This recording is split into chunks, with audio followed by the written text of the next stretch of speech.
உன் சிந்தனைகள் உன் சம்பாத்தியமல்ல, அவை உன்னில் தூவப்பட்ட விதைகளின் விளைச்சல். உனக்குள் எல்லோரும் இருக்கிறாங்க, உன் பகைவனும் இருக்கிறான். கூட்டம் பற்றி பித்தனாக உருமாறி கவிக்கோ அப்துல் ரஹ்மான் என்ன சொல்ல வருகிறார்? இன்று பிரசின்ஃபோ சேனலில் உங்களுக்காக. கூட்டம். என்ன தனியாக அமர்ந்திருக்கிறாய் என்று பித்தனை கேட்டேன். யாரும் தனியாக இருக்க முடியாது, ஒவ்வொரு மனிதனும் ஒரு கூட்டம்தான் என்றான் பித்தன்.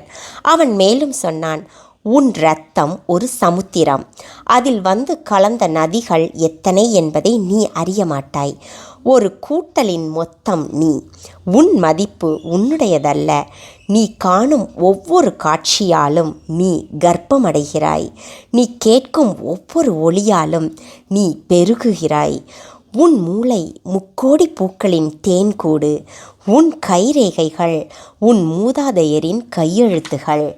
உன் சிந்தனைகள் உன் சம்பாத்தியமல்ல, அவை உன்னில் தூவப்பட்ட விதைகளின் விளைச்சல்.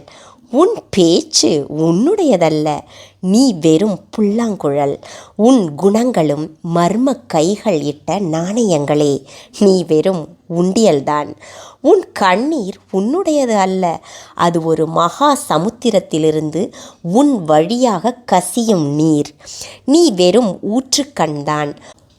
உன் புன்னகை உன்னுடையதல்ல, அது ஒரு பேரொளியிலிருந்து பாயும் கிரணமே. நீ வெறும் சாளரம்தான். இறந்து போனவர்கள் எல்லாம் உன்னில் புனர்ஜென்மம் அடைந்திருக்கிறார்கள். உனக்குள் எல்லோரும் இருக்கிறார்கள், உன் பகைவனும் இருக்கிறான்.